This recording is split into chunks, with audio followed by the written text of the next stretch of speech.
Day one of NFL free agency started yesterday, and there have been some crazy things going on. I want to talk about a couple of different players, a couple of different teams that I think made some really good moves, some teams that I don't really think made really good moves, and of course, there's always some teams that haven't made any moves. Before we get into everything, what's good, guys? It's Demi M7. Thank you so much for clicking on this video. Hit that like button, hit that subscribe button, and you're going to have a great week. I know it. Now, for me personally, the biggest winner of NFL free agency, at least after day one, is easily the Chicago Bears. Now, I'm not being biased. I promise you I am a Bears fan, but I promise you I'm not being biased. It's just facts. Because Ryan Poles and the Chicago Bears as an organization dealt with the one biggest issue that the Bears had last season. They have completely fixed their offensive line. I mean, entirely. We now have Joe Thuney, Jonah Jackson, Drew Dahlman. And on the defensive side, we even got Grady Jarrett. It's just a complete 180 from the offensive line that we had last season.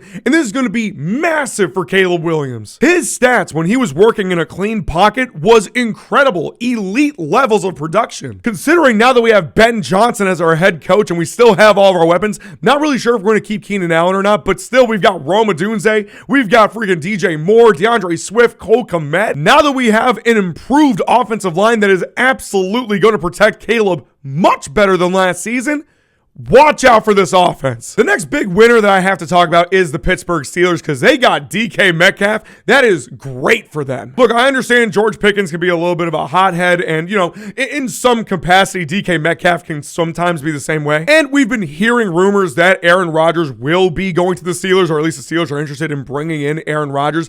I don't know if they are or not. If they do, great. I think that would be a really nice offense for him to work with the weapons, with Arthur Smith, and of course, Mike Tomlin, still one of the best coaches in the league. I still do think they need to improve their offensive line just a little bit, but overall, it's been a great first day of free agency for the Steelers as well. I have to talk about my guy, Justin Fields. He signed a 2-year, $40 million contract with the New York Jets. He's going to be their new starting quarterback. $30 million guaranteed, by the way. I mean, I can't remember who his agent is.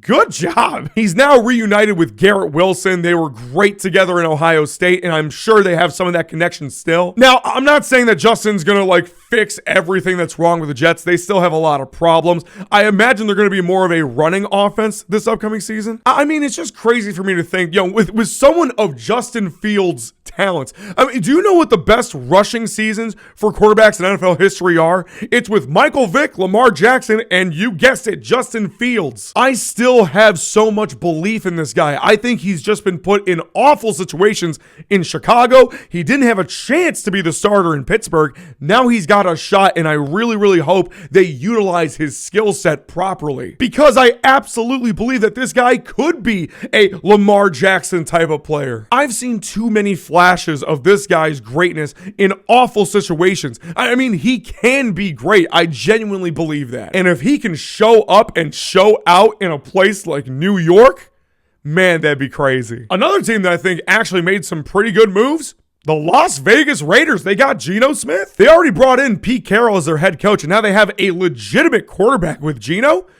Vegas could be fun to watch this upcoming season. I can only imagine the kind of leap that Brock Bowers is going to take. I mean, this dude was a stud. He's going to be one of the best tight ends we've ever seen. And I think we all kind of saw it coming that Geno's time with the Seahawks was ending. I mean, something just wasn't working there. But speaking of the Seahawks, they did get their next franchise quarterback, and it is Sam Darnold. I think it was like a 3 or 4 year, $110 million deal. I mean, the dude got the bag. But I've got to be honest with you, I don't know what they're really expecting. I mean, I hope they continue to make moves this offseason, because as it stands, who does Sam really have to throw to right now? There is no more Tyler Lockett. There is no more DK Metcalf.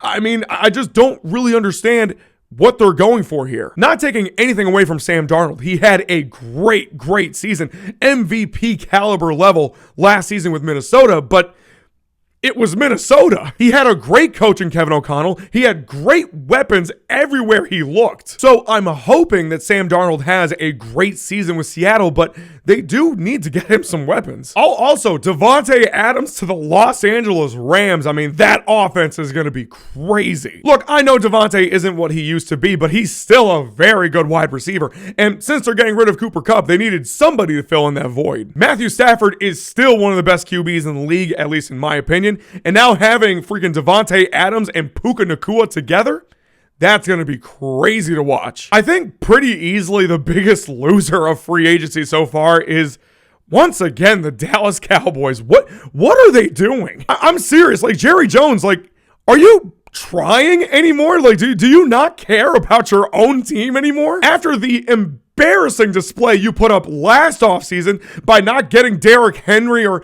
literally any other help for your football team, I mean, what are you doing? What's going on? I guess he's okay with America's football team being mediocre for another season. I don't know. The Washington Commanders beefed up the defensive line as well. I think that's going to be great for them. They were already very good last season.